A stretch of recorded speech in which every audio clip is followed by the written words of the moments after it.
je suis Perrine. Je vous souhaite la bienvenue dans Mots de Psy, le podcast qui vous parle de psychologie.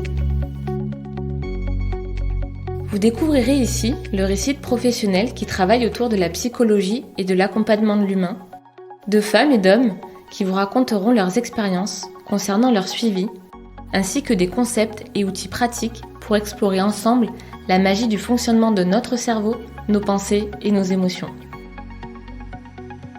Ce sont leurs histoires, parfois la mienne et peut-être aussi la vôtre. J'espère que ce podcast vous permettra de dédramatiser et mieux comprendre la psychologie en vous accompagnant sur votre chemin de vie avec alignement, sérénité et légèreté.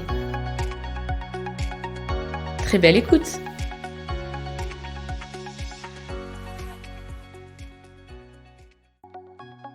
Bonjour à tous, j'espère que vous allez bien. Je suis ravie de vous retrouver pour ce nouvel épisode après cette longue pause de cet été qui a traîné, je l'avoue, un petit peu sur l'été indien. En tout cas, je suis ravie de vous retrouver dans ce nouvel épisode et nous allons parler aujourd'hui des 4 étapes de l'apprentissage définies par Maslow et repris dans la PNL. Alors j'avais envie aujourd'hui de vous parler de ces étapes de l'apprentissage parce que dans ma pratique, j'accompagne beaucoup de personnes au sujet de l'orientation professionnelle et la reconversion et je me suis aperçue que la majorité d'entre eux me disent qu'ils ne peuvent pas changer de métier car ils ne savent rien faire ou que ça serait trop difficile d'apprendre un nouveau métier alors qu'ils ont l'impression de ne pas maîtriser ce qu'ils font déjà depuis des années. Et quand je leur demande quelles sont leurs compétences, beaucoup ne savent pas me répondre ou me disent je fais telle et telle activité mais franchement c'est rien de particulier, c'est pas si compliqué, tout le monde pourrait le faire. Sachez d'abord que pour chaque nouvel apprentissage, chaque acquisition de nouvelles compétences, nous pouvons mettre en évidence un même processus en 4 étapes. Je vais vous les présenter pour vous permettre de mieux vous situer dans votre propre parcours. La première étape est l'étape appelée inconsciemment incompétent. Autrement dit, je ne sais pas que je ne sais pas faire. À ce premier stade, nous n'avons pas la compétence et nous n'avons pas conscience même de notre manque de compétence. Soit parce que nous ne connaissons pas la compétence, nous ne savons même pas qu'elle existe, soit parce que nous ne savons pas que nous n'avons pas la capacité de comprendre ou de réaliser l'action. Intérieurement, ce stade ne pose pas vraiment de problème car nous sommes un peu dans l'ignorance, donc pas de souci. Pour vous donner un exemple concret, nous allons l'illustrer avec l'apprentissage de la conduite. Cette étape 1 de l'inconscient incompétent, c'est lorsque nous n'avons jamais conduit de notre vie, nous n'avons jamais vu personne le faire et personne ne nous a jamais expliqué. Nous ne savons donc pas, à ce moment-là, que nous ne savons pas conduire. Étape numéro 2, consciemment incompétent. Je sais que je ne sais pas faire. Dans cette seconde phase, nous prenons conscience de notre manque de compétences, nous comprenons que nous n'avons pas assez de savoir ou de savoir-faire pour réaliser quelque chose, nous réalisons tout ce que nous ne maîtrisons pas et que nous devons apprendre. Dans ce cas-là, la confiance diminue. C'est le moment de la prise de conscience qu'un apprentissage est nécessaire et cette prise de conscience peut parfois être douloureuse. Nous devons l'accepter et parfois ce n'est pas facile d'admettre que nous ne savons pas ou que ce que nous faisons jusqu'à présent n'était pas correct. Cette étape peut aussi s'accompagner d'une motivation importante car nous sommes enthousiastes à l'idée d'apprendre de nouvelles choses. C'est le moment où nous cherchons en général à se former. Nous apprenons alors beaucoup et si ce stade dure trop longtemps, nous pouvons être découragés et frustrés face à cette montagne à gravir qui semble très haute. Nous jugeons nous-mêmes en associant parfois des croyances limitantes ou nous nous sentons jugés car nous voulons apprendre cette nouvelle compétence mais nous faisons beaucoup d'erreurs. Nous avons l'impression que l'apprentissage est long, que nous n'y arriverons jamais et nous pouvons avoir envie d'abandonner. Or, les erreurs font aussi partie du processus d'apprentissage. Connaître ces étapes nous permettra de comprendre qu'il n'y a pas besoin de se juger car vous êtes simplement en train d'expérimenter une étape vraiment nécessaire dans le processus d'apprentissage entier. Il faut aller étape par étape. Dans l'exemple de la conduite, la phase du consciemment incompétent, c'est lorsqu'on nous explique comment fonctionne une voiture. Où sont les pédales de frein, d'accélérateur, d'embrayage, comment passer les vitesses, etc., etc. Vous ne savez toujours pas conduire, mais vous savez que vous ne savez pas conduire. Passons maintenant à l'étape numéro 3. Consciemment compétent. Je sais que je sais faire. Dans ce cas-là, chaque occasion de pratiquer est géniale car nous constatons l'intégration de cette nouvelle compétence et notre progression.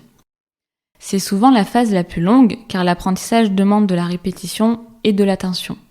À force de pratiquer, nous sommes capables d'exercer la nouvelle compétence, mais ça demande de l'effort et de la concentration car la pratique n'est pas encore naturelle.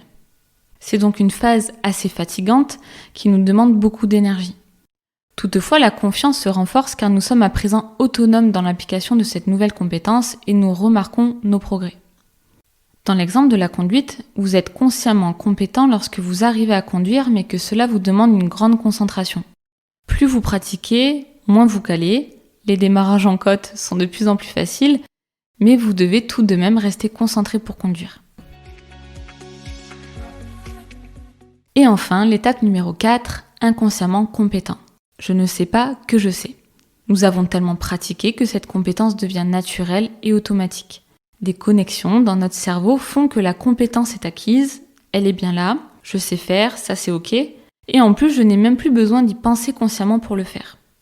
Étonnamment, il peut survenir à cette étape un manque de confiance en soi, car nous oublions complètement les compétences acquises depuis longtemps.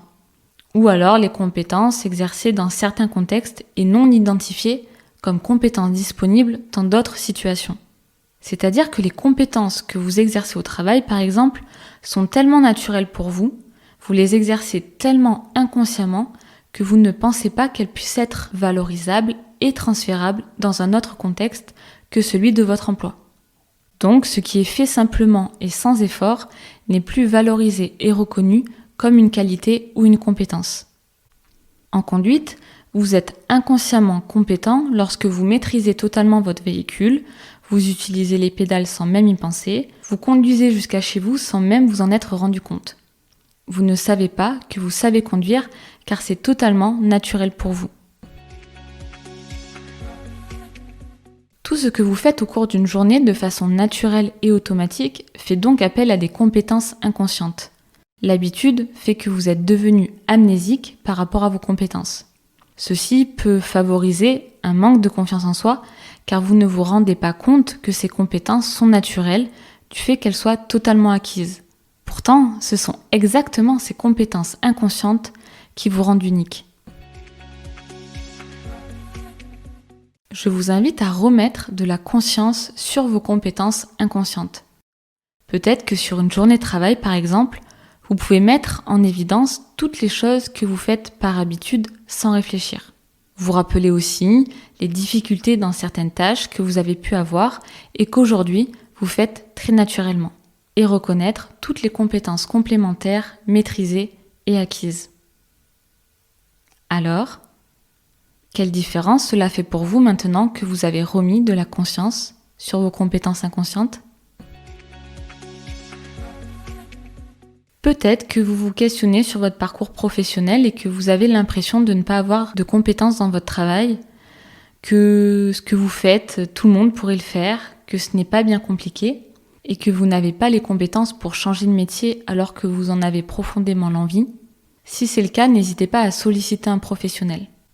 L'accompagnement vous permettra de prendre conscience de vos ressources cognitives, comportementales et émotionnelles. Vous découvrirez aussi vos compétences, vous choisirez celles que vous souhaitez mobiliser et vous apprendrez comment les transférer dans de nouveaux contextes. Et si vous envisagez de les compléter avec de nouveaux apprentissages pour vous réorienter par exemple, le professionnel vous accompagnera dans les premières phases des 4 étapes de l'apprentissage.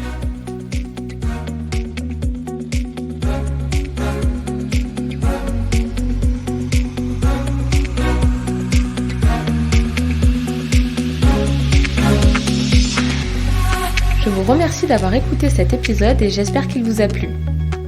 Si c'est le cas, je vous invite à le partager autour de vous et à me le dire avec des étoiles sur votre plateforme d'écoute.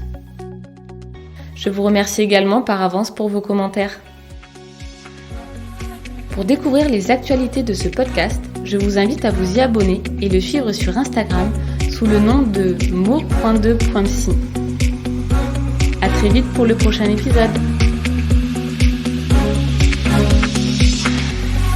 Vous vous aspirez à avancer sur votre chemin de vie avec alignement, sérénité et légèreté, et vous choisissez de vous responsabiliser dans votre croissance personnelle, relationnelle et professionnelle. Vous voulez être accompagné pour intégrer ces concepts et pratiques?